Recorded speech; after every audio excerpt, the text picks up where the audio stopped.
একজন লোক তিনি বাজার থেকে একটি নারকেল নিয়ে যাচ্ছেন পথে। তো তাকে জিজ্ঞাসা করছে যে আপনি কি নিয়ে যাচ্ছেন? বলছে আমি দেখতে পাচ্ছেন না, নারকেল নিয়ে যাচ্ছি। তা আবার প্রশ্ন করছে নারকেল খোসাটা কি নারকেল নাকি ভিতরের অংশটা নারকেল? তো বলছে মূলত ভিতরের অংশটাই নারকেল, তবে খোসাবিহীন নারিকেলটা বেশি দিন টিকিয়ে রাখা যাবে না, ওই জন্যই আমি খোসাটা সহ নিয়ে যাচ্ছি। ধর্মপ্রাণ প্রিয় উপাসক উপাসিকা বিন্দু, বুদ্ধির ধর্ম দর্শনীয় 2500 বছর পর এখানে ওই নারিকেলের সাথে যেমন খোসাটা রয়েছে, ঠিক বুদ্ধির ধর্ম দর্শনের সাথে সাথে কিছু খোসাও রয়ে গেছে। তো কোনো মানুষ যদি সেই খোসাটাকে নারকেল মনে করে আজীবন খোসার মধ্যে থেকে যায়, তাহলে সে নারকেলের স্বাদ উপলব্ধি করতে পারবে না। তো সেজন্য আমাদের জীবনে নারকেল কি খোসা কি, এই বিষয়গুলো একটু উপলব্ধি করতে হবে। তো আমরা যে সকাল সন্ধ্যা বন্দনা করি, অষ্টপরিষ্কার দান করি, সঙ্গ দান করি, বিহার দান করি, বিভিন্ন কিছু দান করি না, আবার বুদ্ধকে পূজা তুলি, তারপর ধূপবাতি বা সোয়াইং যেটা আমরা বলি, এগুলো আমরা আসলে মূলত এই বিষয়গুলো হচ্ছে খোসা সদৃশ্য। আর বুদ্ধ ধর্মের মূল বিষয়টা হচ্ছে আমাদের রাহুল স্তবীর যতক্ষণ বলেছেন যে চতুরার্য সত্য আর্যষ্টাঙ্গিক মার্গ, এটা হচ্ছে মূল নারিকেল। তো নারিকেল যেমন খোসা ছাড়া নারিকেলটা দীর্ঘস্থায়ী হয় না, ঠিক তথাগত বুদ্ধ তিনি প্রথম যে বুদ্ধত্ব লাভের পর সারা রাতে ঋষিপতন মিগধাবে প্রথম ধর্মচক্র প্রবর্তন সূত্র দেশনা করেছেন। এই ধর্মচক্র প্রবর্তন সূত্রের মধ্যে আপনারা যদি দেখেন, সেখানে কিন্তু প্রথমেই বুদ্ধ চতুরার্য সত্যের কথাটা বলেছেন।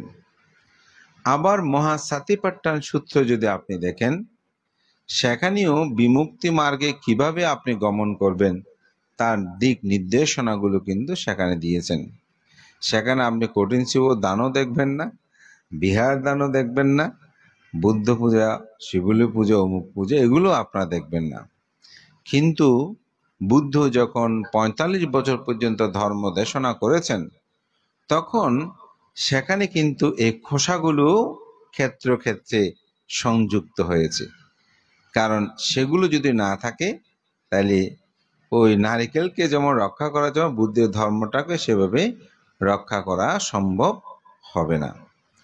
আমি একটা বাস্তব গতকালকের কথা বলি। আমার ওখানে একজন শ্রমণ হয়েছেন। তো ছেলেটাকে মা বাবা অনেক দিন থেকে বলতেছে তুমি শ্রমণ হও, শ্রমণ হও, কিন্তু সে শ্রমণ হয় না। এখন বেশ কিছুদিন আগে আমি হয়তো 15 দিন হবে, বেশি না, আমি ফতেনগরে গিয়েছিলাম একটা সঙ্গদানে।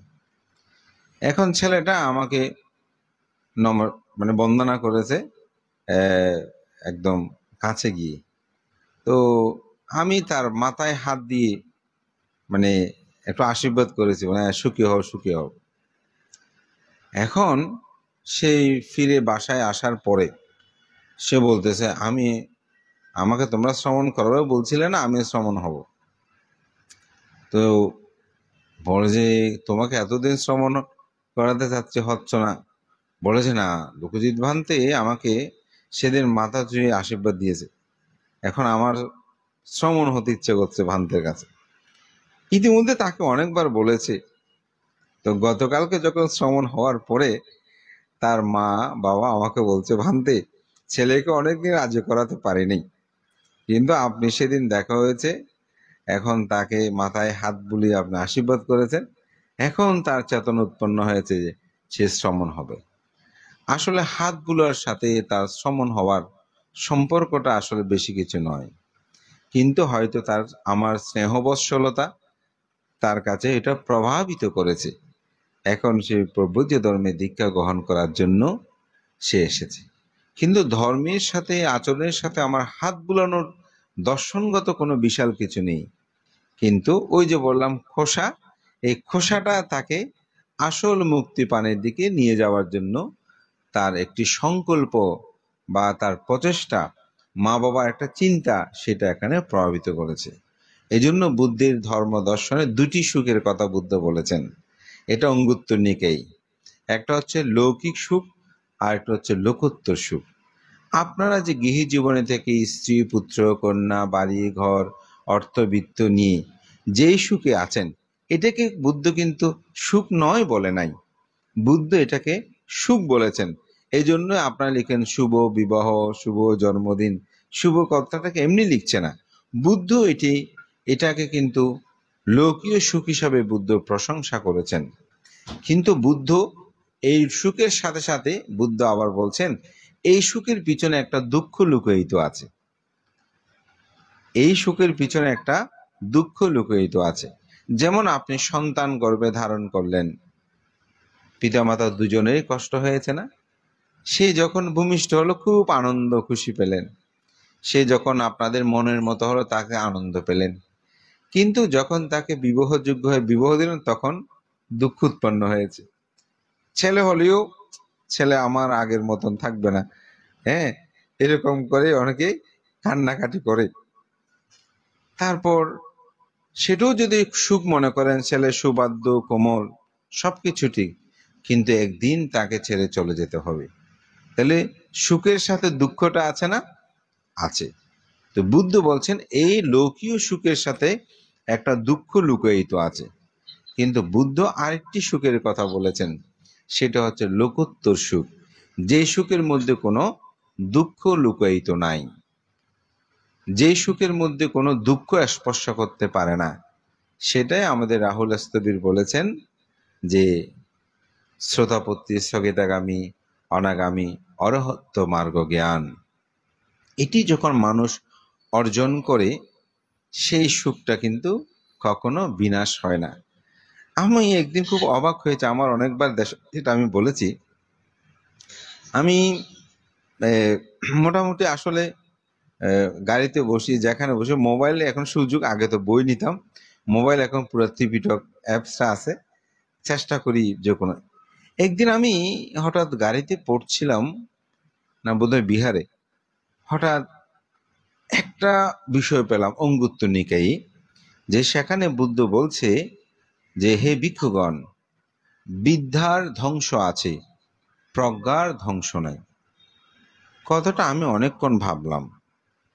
আমাদের মা বাবারা ছোটবেলা থেকে আমাদেরকে বলতো লেখাপড়া করো, অর্থবিত্ত এগুলো মানুষের চুরি করে নিয়ে যাবে, হারিয়ে যাবে, কিন্তু বিদ্যা অর্জন করলে সেটা কোনোদিন হারাবে না, ধ্বংস হবে না, লেখাপড়া করে, এবং আমাদেরকে হিত উপদেশ দিয়েছেন।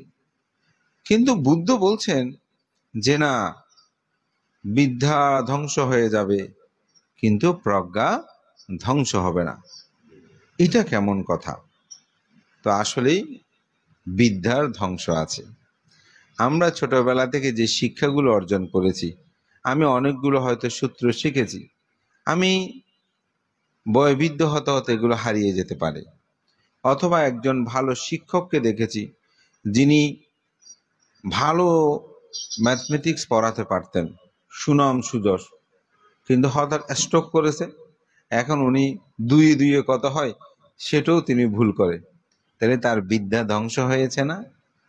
আপনি একটি ফর্মুলা জানেন, অস্ত্র ধরে সেটা পাচার হয়ে অন্যজনে নিয়ে যাচ্ছে না? তাইলে আমরা মা বাবা থেকে শুনেছি যে বিদ্যা ধ্বংস হয় না, কিন্তু এখন আমরা যদি গভীরভাবে চিন্তা করি তাহলে দেখা যাচ্ছে বিদ্যা ধ্বংস হচ্ছে, চুরি হয়ে যাচ্ছে, ডাকাতি হয়ে যাচ্ছে। সেজন্যই বুদ্ধ বলছেন বিদ্যা ধ্বংস আছে কিন্তু প্রজ্ঞার কোনো ধ্বংস নাই। প্রজ্ঞা মানে কি? শ্রোতাপত্তি, স্থগিতাগামী, অনাগামী, শ্রোতাপত্তিটা আসলে কি? এই শ্রোতাপত্তিটা 10 সংযোজনের মধ্যে 3টি সংযোজন ধ্বংস হয়ে যায়: সৎকায়ু দৃষ্টি, বিচিকিৎসা এবং শীলব্রত পরামর্শ। সৎকায়ু দৃষ্টি কি? সৎকায়ু দৃষ্টি বলতে আমি বলি যে এই পৃথিবীর সবগুলোকে আমিত্ব প্রকাশ করি। আমার সম্পদ, আমার বাড়ি, আমার স্ত্রী, আমার পুত্র। আমরা একটা মৃত্যু অনুষ্ঠানে গেলে এগুলো দেখলেই বলি আসলে এই জগতে কিছু নাই। আমরাও সেরকম করে বিক্রি হয়েছি না? কিন্তু আমাদের একটা মোহ আছে। এই মোহটা আমাদেরকে আবৃত করে রেখেছে। চেষ্টা করছি, কিন্তু মোহটা এমন ভাবে রেখেছে, এটাকে ছেদন করে যাওয়াটা কিন্তু অনেক কঠিন। তো মোহ, লোভ এবং দেশ, এই দুটিকে অবলম্বন করে মোহটা কিন্তু উৎপন্ন হয়। মোহ আলাদাভাবে আসতে পারে না। এটি অভিধর্মে আপনি যখন চিত্ত চৈতসিক বিষয়গুলোকে দেখবেন, তখন লোভচিত্ত, দেশচিত্ত এটা মোহ দিয়ে আবৃত করে। একটা উদাহরণ বলি, যেমন বর্ষা এখন দিন, আপনি পথ দিয়ে হেঁটে যাচ্ছেন, যাওয়ার সময় একটা কই মাছ রাস্তায় উঠে গেছে।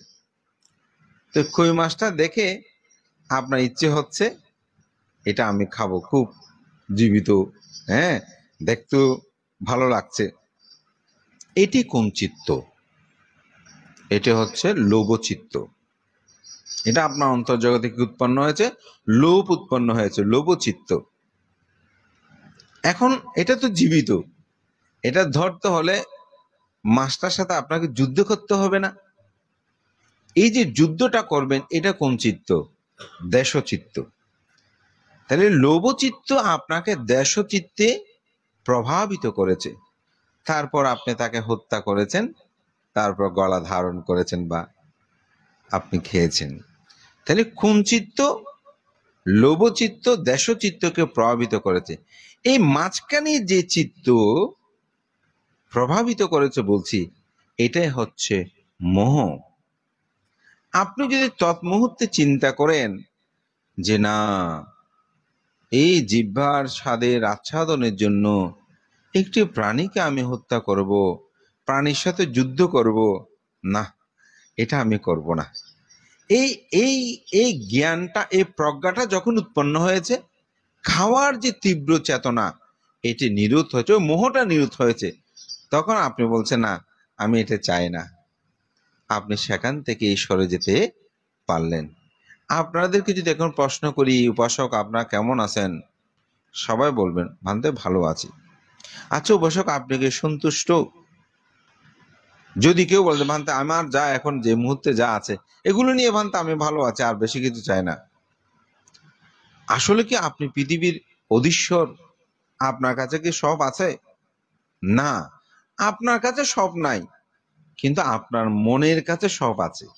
এই মনের কাছে যখন সব আছে বলে আপনি মেনে নিতে পেরেছেন মোহমুক্ত ওই মুহূর্তে, তখনই আপনি ওই মুহূর্তে সুখী। আর যদি আপনি মনে করেন যে না ভান্তে আমি আরো চাই, তাহলে আপনি সুখী নয়। আপনি নয়, আমরাও সুখী নয়। আমরা যদি আরো চাই, আমরাও আরো কি সুখী নয়। সে ভিক্ষু বলে সুখী হবে কোনো কথা নেই। যার যত বেশি তৃষ্ণা, সে মানুষ তত বেশি কিন্তু দুঃখী। যার কাছে যত বেশি তৃষ্ণাহীন, সে মানুষ তত বেশি সুখী। আমাদের একজন বিখ্যাত বুদ্ধ পণ্ডিত, আর্য শ্রাবক হিসেবে খ্যাত, আপনার নাম বললে জানবো, আমাদের সুজন বাবু তো জানবেনই, জ্ঞানেশ্বর মস্তবী মহোদয়। অনেকে আপনার নাম শুনেছেন। তো পরম শ্রদ্ধেয় জ্ঞানেশ্বর মস্তবী মহোদয়, তিনি 3বার ভিক্ষু হয়েছেন। ভিক্ষু 3বার হয়েছে, কোনো অপরাধ করেছে তা নয়, শুধু বিশুদ্ধতা চিন্তা করে। যখনই কোনো জায়গায় গিয়েছে, বিনয়, কারণ মার্গ জ্ঞান লাভ করতে কিন্তু বিনয় লাগে। তো সেজন্য উনি মনে করেছেন আমাকে আরো একটু বিশুদ্ধ হতে হবে। যখনই প্রস্তাব দিয়েছে উনি তখনই আবার কর্মবাচা শ্রবণ করেছেন, আবার ভিক্ষু হয়েছেন। তো ভান্তে দীর্ঘদিন ধ্যান করলেন, কিন্তু ওনার যে লক্ষ্য বস্তু বা যেখানে উনি ওনার চিত্তকে নিয়ে যেতে চায়, সেখানে তিনি কোনো ক্রমেই নিয়ে যেতে পারছে না। তখন তিনি তৎকালীন সময়ের গুমান মর্দনের রাজেন্দ্রলাল মৎসদ্দী ছিলেন। উনি কথিত আছে উনিও মার্গ জ্ঞান লাভী। কিন্তু আসলে ওনারা জীবিত থাকতে বলতেন না, সত্যি কথা, তখনকার সময়। এখন আমরা যেভাবে প্রচার করি বা ওই সময় ওইরকম বলতো না। এখন আমাদের ভিক্ষুদের অনেকগুলো বিশেষণ, তখন কিন্তু আমাদের ভ্রান্তদের মধ্যে যারা দু একজন মাত্র বিশেষণ থাকতো, সবার মধ্যে এগুলো থাকতো না। এবং মার্গ জ্ঞান লাভ করলেও এটা বলতে পারতো না ওনাদের সামনে। যেমন আমাদের শ্রদ্ধেয় সঙ্গরাজ ভান্তে, দ্বাদশ সঙ্গরাজ ধর্মসেন ভান্তে একদিন আমাকে মানে আমাদেরকে ধর্ম দর্শনায় উনি ডাইরেক্ট বলেছে, বলছে একবার আমি আমার গুরু ভান্তের নাম বলে, আমার গুরু আর্য শ্রাবক জ্ঞানেশ্বর মহোদয় মহোদয় এখন সব অবহিত করবেন। বান্তে আমাকে ডেকে বলতেছে, তুই জানো না আমি আর্য শ্রাবক, তোর হইতে হই না। ফলে আমাকে ডাইরেক্ট এরকম আমার গুরু বান্তে বলেছে, আমি তাড়াতাড়ি বান্তের কাছে ক্ষমা চেয়ে নিয়েছি। অথচ ওনাদের যে জীবনাচরণ ছিল, অরহৎ বললেও মানুষও কিন্তু বিশ্বাস করতো, এই ধরনের ছিল। তো শ্রদ্ধেয় ভান্তে যখন ধ্যান সমাধি করছেন, তো রাজেন্দ্রলাল মর্ষদের কাছে তার চিত্তে কিভাবে ধ্যান করছে রিপোর্টটা উনি দিয়েছেন। তো রিপোর্ট পাওয়ার পরে ভান্তেকে বলছে, ভান্তে আপনি তো এখনো কামনা বাসনা ত্যাগ করতে পারেন নাই, আপনি কিভাবে আপনার লক্ষ্যবস্তুতে গিয়ে পৌঁছবেন? তো ভান্তে খুব চিন্তা করছে, আমি এরকম বিজ্ঞ হলাম। আমি ভান্তে কিন্তু একজন তৎকালীন সময় বৈশুদ্ধ চিকিৎসক ছিলেন, এগুলো ভালো লব্ধ প্রতিষ্ঠিত, এগুলো ত্যাগ করে আসলাম। এত কিছুর পরেও আমাকে বলছে আমি কামনা বাসনা ত্যাগ করতে পারিনি, এটা কি বলছে? অনেকক্ষণ ভাবার পর উনি কিন্তু বলে দেয়নি, কিন্তু ভান্তে নিজে নিজে আবিষ্কার করছে, ও তো ভান্তের পরিকল্পনা ছিল আমি সাধনায় উন্নত হই, বাংলাদেশে এসে বিশাল একটা বিদর্শন ভাবনা কেন্দ্র করব। হ্যাঁ, ওখানে আমি ধ্যান দেব, মানে আচার্য হব, এই ধরনের ভান্তে কামনা বাসনা করতেন। দেখেন কোথায় কি কামনা। তো ভান্তে ওখানেই সংকল্প নিলেন, না আমি কখনো আর এই বিদর্শন আচার্য মুখ হওয়ার জন্য আমি চেষ্টা করব না। এইটি সংকল্প ত্যাগ করে ভান্তে আত্মসাধনায় নিমগ্ন হলেন। এবং ভান্তে বাংলাদেশে ফিরে আসার পর তিনি কখনো বিদর্শন ভাবনা কেন্দ্র মুখ, তবে হ্যাঁ, ভান্তের কাছে কেউ যদি গিয়ে বলতো, ভান্তে ভাবনা কিভাবে করব আপনি একটু আমাদেরকে বলুন বা আমাকে বলুন, যেটাকে কর্মস্থান প্রদান বলে, সেটা কিন্তু ভান্তে আজীবন করেছেন। তাহলে এটা কিন্তু একটা সৎ চিন্তা, কুশল চিন্তা। অর্থাৎ আমি ভাবনা কেন্দ্র করব, ভাবনা দেব, এটা আমরা কুশল কথা বলছি না, এটাও কিন্তু ওই লোকোত্তর জ্ঞানে অর্জনের ক্ষেত্রে বাধা প্রদান করে। সেজন্য সৎকায় যেটা আমার বলে আমি করব আমার, এটা চলে যায়, এটা এই সংযোজনটা থাকে না। বীজ চিকিৎসা, এই যে আমাদের রাহুল স্তবে বলেছে যে সম্যক দৃষ্টি, যেটা বলছে এখানে সম্যক দৃষ্টি কাকে বলে, আমি এটা গাথায় বলেছি যে দুঃখ ইয়ানা, দুঃখ সামুদায়ানা, দুঃখ নিরুদয়ানা, দুঃখ নিরুদাগামিনী পাটিপাদায়ানা, আয়াং ভিক্ষাবে সাম্মা দিকটি। এটাই হচ্ছে আসলে বৌদ্ধ ধর্মের যেটাকে বলে হার্ট এন্ড সোল, যে দুঃখ আছে, দুঃখ কি, দুঃখের কারণ, দুঃখ নিরুদ, দুঃখ নিরুদের উপায়। এটাই হচ্ছে আসলে বুদ্ধির ধর্ম। আমাদেরকে আপনারা বিভিন্ন প্রশ্ন করতে পারেন বুদ্ধ ধর্মে, এ জাতক ঠিক কিনা, অমুকে কিনা, বা সঙ্গদান, বা নারী পুরুষ, অনেক ধরনের প্রশ্ন নিয়ে আমরা এখন আলোচনা করি না, বিভিন্ন কিছু। এগুলো হচ্ছে সাল, খোসা, এ খোসা নিয়ে বিতর্ক করেছি। কিন্তু বুদ্ধ ধর্মের যে মূল বিষয়, এটা নিয়ে কেউ বিতর্ক করতে পারবে না পৃথিবীতে। এই পর্যন্ত কেউ, কোনো পণ্ডিত, মাঝে মধ্যে আমার সুযোগ হয় বিভিন্ন ধর্মাবলম্বীদের সাথে বসে কথা বলার, স্কলার যারা আছে, তো আসলে এই মূল চতুরার্য সত্য নিয়ে কেউ কিন্তু বিতর্ক করতে হবে কেন? কারণ এটা প্রেজেন্ট ট্রু, এটা বর্তমান সত্য। কেন ভান্তে? যেমন জন্ম দুঃখ, জরা দুঃখ, ব্যাধি, এই দুঃখগুলো নাই কেউ বলতে পারবে? এগুলো আমাদের সবার আছে। এই দুঃখের কারণ ওই যে বললাম তৃষ্ণা, আকাঙ্ক্ষা।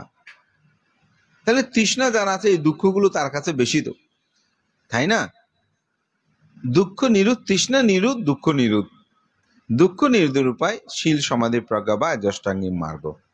এটার এখানে স্বর্গেরও কোনো ব্যাখ্যা নাই, সত্যি কথা বলতে নরকেরও কোনো ব্যাখ্যা নয়, এখানে অষ্টশীল দান ধর্ম এগুলোর কোনো ব্যাখ্যা নয়। আপনি যদি এই মূল নির্যাসটাকে অন্তর্জগতে ধারণ করে পালন করতে পারেন, তাহলে আপনি সুখী হবেন। যেমন আপনি পথে হেঁটে যেতে যেতে দেখলেন, ইস এত সুন্দর একটা বাড়ি, ও আমার কাছে তো এই বাড়ি নাই, তাহলে আমি কিসে কিসে আবৃত হয়েছে? তৃষ্ণাই। দুঃখটা উৎপন্ন হয়েছে কেন? তৃষ্ণার কারণে। তা আমি বললাম, তাহলে দুঃখটাও চিহ্নিত করেছি, কারণটাও চিহ্নিত করেছি, এখন এটাকে নিরোধ করতে হবে। যে এবারে কি আর আমার সাথে যাবে? আমি যেমন আছি থাকতে পারলে তো, জীবন তো পরের জায়গা পরের জমি, আমরা বলছি না? এগুলো তো সাথে কিছু যাবে না। ওই প্রজ্ঞা এনেছেন, প্রজ্ঞা যখন উৎপন্ন হয়েছে তৃষ্ণা নিরুদ্ধ হয়ে গেছে, তৃষ্ণা যখনই নিরুদ্ধ হয়েছে দুঃখ নিরুদ্ধ হয়ে গেছে। এটাই তো বুদ্ধির আদর্শ শিক্ষা। এটা হচ্ছে নারিকেল, এটা হচ্ছে মূল। এটি যখন আপনার জীবনে প্রতিনিয়ত প্রয়োগ করবেন, আপনি সুইসাইড করবেন? কোনোদিনও করবে না। আমি সেদিনের জায়গায় বলেছি যে আপনার মধ্যে একটা দুঃখ উৎপন্ন হয়েছে, বিষম দুঃখ, মান সম্মান সব চলে গেছে। আপনি যদি ভাবেন এটাও অনিত্য, দুঃখটাও কিন্তু অনিত্য, এটা চিরকাল থাকবে না। সুখ উৎপন্ন হয়েছে, সেটাও চিরকাল থাকবে না। তাদের সাব্বে সাংকারা অনিচ্ছাতি ইয়াদা পাইয়া পাশ্চাতি। অর্থাৎ প্রজ্ঞা দিয়ে যখন দেখবেন যে যত সংস্কার এগুলো সব অনিত্য। সংস্কার বলতে শুধু আমরা জন্ম মৃত্যু সংস্কার নয়, সংস্কার বলতে জীবন চলার পথে প্রতিটি কিছু। এক সময় আপনাকে আপনি দুর্নাম করছে কেউ, আপনি যদি বলেন যে না এটাও তো অনিত্য, আপনার সুনাম করছে, এটাও অনিত্য, তখন দেখবেন আপনি কারো কথায় বিচলিত হবেন না। আপনাদের প্রকাশিত একটা বই, আপনাদের ভাই ঢাকাতে যিনি থাকেন মনে, উনি বইটা প্রকাশনা করেছেন, আপনার বাবা লিখিত একটা বই। বইটা আমি পড়েছি। তো ভগবান চন্দ্র মহস্তবীরকে নিয়ে আপনার বাবার একটা লেখা, সেটা হচ্ছে ভগবান চন্দ্র মহস্তবীর শহীদ বাড়িতে ওনার একটা জন্ম জয়ন্তী হচ্ছিল। তো জন্ম জয়ন্তী অনুষ্ঠানে আপনার বাবা সেখানে উপস্থিত, আমাদের জ্যোৎস্না বিকাশ বাবু। তো ভান থেকে ওই অনুষ্ঠানে বিবিধ দানীয় দ্রব্য ভান থেকে দান করছে, ফুল মাল্য, তৎকালীন সময়ে ও জন্মজয়ন্তী মহোৎসবে বরণে বিভিন্ন কিছু দেয় না, এভাবে দিচ্ছি। তো আপনার বাবা এমন ভাবে তাকিয়ে থেকে তিনি তার অনুভূতিটা লিখেছেন তার অন্ত্যেষ্টিক্রিয়াতে, যেটা আমার হৃদয়ে ছুঁয়েছে। যে তিনি লিখলেন, এই পুণ্যবান পুরুষকে বহু মানুষে বহুবিধ কিছু দিয়ে তাকে পূজা অর্ঘ্য নিবেদন করছে। চারিদিকে উৎসবে রব উঠেছে, বিবিধ বাদ্য বাজনায় মাইকে বিভিন্ন ক্ষেত্রে তার গুণকীর্তন করছে। কিন্তু এই ভগবান চন্দ্র মহস্তবীরকে দেখলাম, এগুলোতে যেন কিঞ্চিত পরিমাণ তার ভ্রুক্ষেপ নেই। জাগতিক জীবনে যাহা কিছু মেনে নিতে হয় যেন সেগুলোই তিনি গ্রহণ করছে আর ত্যাগ করছে। যে যে দ্রব্য দিচ্ছে সেগুলো গ্রহণে আমার মনে হচ্ছিল কোনো আকাঙ্ক্ষা নাই, যেন এক মুক্ত পুরুষ এখানে বসে আছেন। এটাই হচ্ছে নির্মলতা। অর্থাৎ চিত্তেই যখন আপনি কোনো কিছুতে ভাবাবেগ হবেন না, তখন সেখানে আপনি আনন্দ পাবেন। আমাকে একজন ভান্তে বলল, তুমি এত কাজ কিভাবে ঘুমাতে? ভান্তে আমি তো ঘুমানোর সাথে সাথে আমার ঘুম আসে। বলছে কেমন করে, এটা কি? আমি ভান্তে আমি অনেক বড় মানুষ সেটা আমি বলবো না, তবে ভান্তে আমি যা কাজ করি আমি মানসিকভাবে কিন্তু খুব মানে কুশল নিয়ে কাজ করি। আমি ভাবি যে আমি কোনোভাবে অন্যায় কোনো কিছু চিন্তা করে কাজটা করছি না, যার কারণে আমি ভান্তে এগুলো নিয়ে এত বেশি ভাবি না। মোটামুটি আমার মানসিকভাবে আমি স্বচ্ছ, আমার মনে হতে সেই কারণে এটা সম্ভব। তো আসলে অর্থাৎ চিত্ত যদি আপনার ভালো থাকে, সৎ থাকে, নির্মল থাকে, সেই মানুষের মন মানসিকতা জীবনাচরণটাও আসলে সুন্দর হয়। তো এই জন্য বলছে আপনি যখন চিত্ত জগৎটাকে নির্মল রাখবেন, দেখবেন আপনি মানসিকভাবে সুখী হবেন।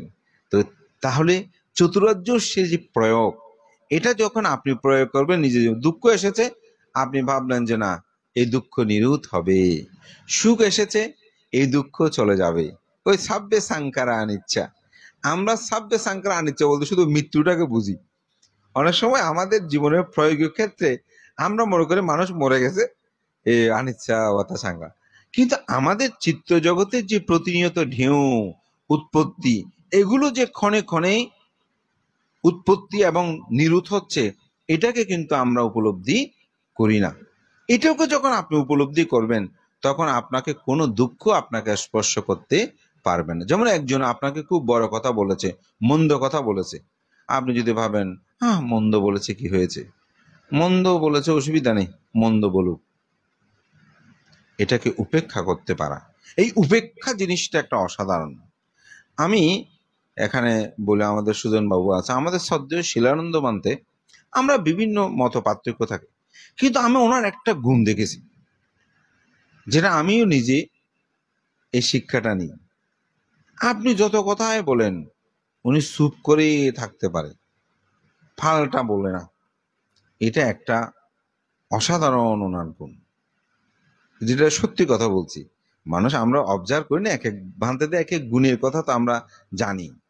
আপনি অনেক কথা বলেন, উনি চুপ করে শুনে থাকতে পারে, এটাও কিন্তু একটা গুণ। অর্থাৎ সেটাকে উপেক্ষা করা। তা আমাদের জীবন দর্শনে বুদ্ধের এই শিক্ষা, এই চতুরার্য সত্য, এই সত্যটা যখন আপনি অনুধাবন করবেন, নিজেদের জীবনে প্রয়োগ করবেন, তখন দেখবেন আপনি এই সুখটাকে উপলব্ধি করতে পারবেন। এটাই হচ্ছে আসলে সম্যক দৃষ্টি সম্পূর্ণ হয়ে চলা। এখানে তখন আর বিচিকিৎসা, ধর্মের প্রতি আর কোনো সন্দেহ আপনার থাকবে না। বললাম না, ধর্মের কিছু বিষয় আছে যেগুলো নিয়ে আপনি অনেক কথা বলতে পারেন, প্রশ্ন তুলতে পারেন, কিন্তু আবার এটাও যদি মনে করেন যে পূজা আস্থার মধ্যে ধর্ম নিহিত, তাইলে কিন্তু ভুল হবে। হ্যাঁ, অর্থাৎ ছাল নারিকেলের খোসাই যদি নারিকেল মনে করে বসে থাকেন, তাহলে কিন্তু নারিকেল খাওয়াটা হবে না। তো আমাদেরকে আস্তে আস্তে সেই খোসাগুলো অপসারণ করতে হবে। অর্থাৎ আমরা আগে ছোটবেলায় আমাদেরকে মা বাবারা বর্ণমালাগুলো শিখিয়েছে না, ক তে কলা, আ তে আম। আচ্ছা, আমরা কি এখন কটা পড়ার জন্য ওখানে কলার ছবিটা দিতে হয়? দিতে হয় না তো। কারণ আমরা যখন আয়ত্ত করে ফেলেছি, তখন আর কলা চিহ্নটার ছবিটার আর প্রয়োজন হয় না। এখন আমরা সেটা প্রায়োগিক জীবনে আমরা সেটা লিখতে পারি, পড়তে পারি। ঠিক আমাদের বুদ্ধ পূজা, বন্দনা, এগুলো আমাদের মা বাবারা ওই ধর্মটাকে শেখার জন্য, জানার জন্য শিখিয়েছেন। এখন আমরা যদি সেটাকে ধর্ম বলে ধরে থাকি, তাহলে তো বুদ্ধের ধর্ম দর্শনের গভীরে প্রবেশ করতে পারবো না। তো বুদ্ধের ধর্ম দর্শনের গভীরে যদি আমরা প্রবেশ করতে চাই, আমাদেরকে অবশ্যই শীল, সমাধি, প্রজ্ঞার আচরণ করতে হবে। আজকে এখানে যারা বসে আছেন সবাই প্রফেসর, ইঞ্জিনিয়ার, ডাক্তার, অনেক কিছু। আমি মনে করি আপনারা যদি বুদ্ধের ধর্ম দর্শনটাকে একটু চর্চা করেন, আপনারা তার গভীরতাগুলো সহজেই বুঝতে পারবেন। কারণ বুদ্ধের ধর্মগুলো কিন্তু জ্ঞানীর ধর্ম, প্রজ্ঞার ধর্ম। আমরা অনেকেই মনে করি ধর্মটাকে আসলে অর্থবিত্তের জন্য বুদ্ধের ধর্ম। তা আমি একবার আমেরিকাতে এই দেশটায় বলেছিলাম, এখানে তো সকল মানুষের টাকা পয়সার কোনো অভাব নাই, তাহলে সে কেন দান করবে? কারণ আমরা তো বলি দান করলে দান পাই। তা আপনাদের দানের কোনো অভাব নাই। যার কাছে একটা ফুড কার্ট আছে, সে নাকি প্রতি মাসে 35,000 টাকা পায় বাংলাদেশের, কিছু করে না, সেজন্য সরকারে দেয়, সেটা নিয়ে যে কোনো দোকানে গেলে মানে খাবার খেতে পারবে। এটা অন্য কিছু কিনে কিন্তু খেতে পারবে, অর্থাৎ অভুক্ত কেউ ওখানে থাকতে পারে। এমনকি জন্মদিন উপলক্ষে ওই যে হোমলেস বলে, ওখানে ভিখারিদের যারা আছে, ওদেরকে একটু খাদ্য দেওয়ার জন্য মানুষ ঘুরে, হোমলেস গুলো কোথায় বসে, কোথায় পাওয়া যায়, এটা খোঁজে দান দেওয়ার জন্য। তাহলে চিন্তা করে দেখেন তাদের অর্থনৈতিক অবস্থাটা কেমন। হোমলেসরা নাকি এরকম খাট দেওয়া আছে, ওরা যেন থাকে, ওদেরকে ঘর বাড়ি দেয়, কিন্তু একটু মধ্যপায়ী হওয়ায় ওরা ওগুলো বিক্রি করে ফেলে, আবার রাস্তা রাস্তায় ঘুরে। এবং ওদেরকে বাসি টাসি দেওয়া যাবে না, আমরা দিচ্ছে দোকান থেকে কিনে এনে তারপর ওকে পাশে দিয়ে যাচ্ছে। তাহলে ওদের তো আর দান করার দরকার নেই। আসলে দানটা তো শুধু পাওয়ার জন্য নয়, দানটা হচ্ছে চিত্তের নির্মলতার জন্য। যেমন আপনি কাউকে কোনো কিছু দিলে দেখবেন মনের মধ্যে একটা আনন্দ লাগে, প্রীতি লাগে, এই প্রীতি ভাবটার জন্য আসলে দানটা দেওয়া। শুধু পাওয়া, আর পাওয়াটা পাবেন না সেটা বলবো না, এটা অটোভাবে হয়ে যায়। কিছু কিছু ক্ষেত্রে আছে যে অটো হয়।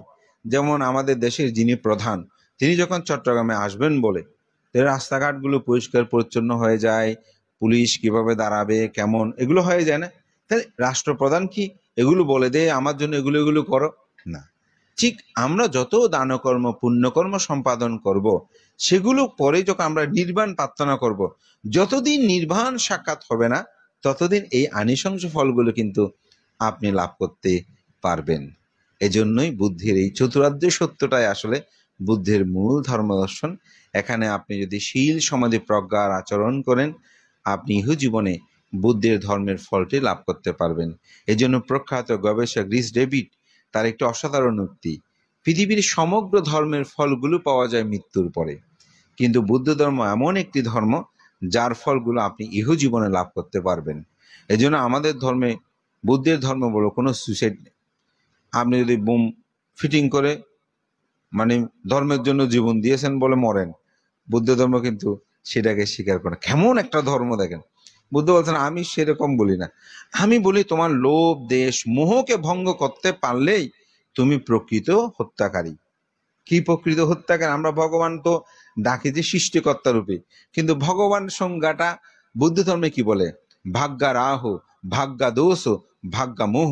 যিনি সমগ্র রাগকে ভঙ্গ করেছেন, হত্যা করেছেন, দেশকে হত্যা করেছেন, মোহকে হত্যা করেছেন, তিনিই হচ্ছেন আসলে ভগবান। কেশি সূত্রের মধ্যে বুদ্ধ এটা বলেছেন। হত্যার কথা যখন বলেছে, বুদ্ধ আপনি তো প্রাণী হত্যা করতে নিষেধ করেন, কিন্তু এখানে আপনার শিষ্যদের হত্যা করার কথা কেন বলছেন? তখন বুদ্ধ সেখানে বলেছেন, এই হত্যা মানুষ হত্যা নয়, এই হত্যা প্রাণী হত্যা নেই, এই হত্যা তো অন্তর জগতের মধ্যে যে লোভ দেশ মোহ উৎপন্ন হয় সেটাকে হত্যা করা। তো আজকের এই দানাদি কর্ম মূলত আসলে আমাদের অন্তর জগতে যে লোভ উৎপন্ন হয়, দেশ উৎপন্ন হয়, মোহ উৎপন্ন হয়, সেগুলোকে ছেদন করার জন্য, সেগুলোকে নিরোধ করার জন্য আজকের এই মহতি আসল আয়োজন। তো কাকে স্মরণ করে? পিতাকে স্মরণ করে। তো ভগবান তথাগত বুদ্ধ এই মাতা পিতার গুণের কথা বলেছেন। সুখ মাত্তায়াতা লোকে আতপেত্তায়াতা সুখা, সুখ সমায়াতা লোকে আত ব্রহ্মায়াতা সুখা। জগতে মাতৃভক্তি সুখকর, পিতৃভক্তি সুখকর, সাধু সৎপুরুষ ভক্তি সুখকর। তো এই পরিবার প্রতি বছরই তারা পিতামাতাকে স্মরণ করে এইসব আয়োজন করেন। আমার একবার সৌভাগ্য হয়েছিল সে আপনাদের জন্মতীর্থ সে রাঙ্গুনিয়া পদুয়া গ্রামে যাওয়ার। খুব সুন্দর একটি পরিবেশ। তা আপনারা অত্যন্ত সৌভাগ্যবান অতিথিও, আপনাদের পুণ্য পারামি আছে, আপনার সৎ বংশজাত পরিবারে আপনারা জন্মগ্রহণ করেছেন।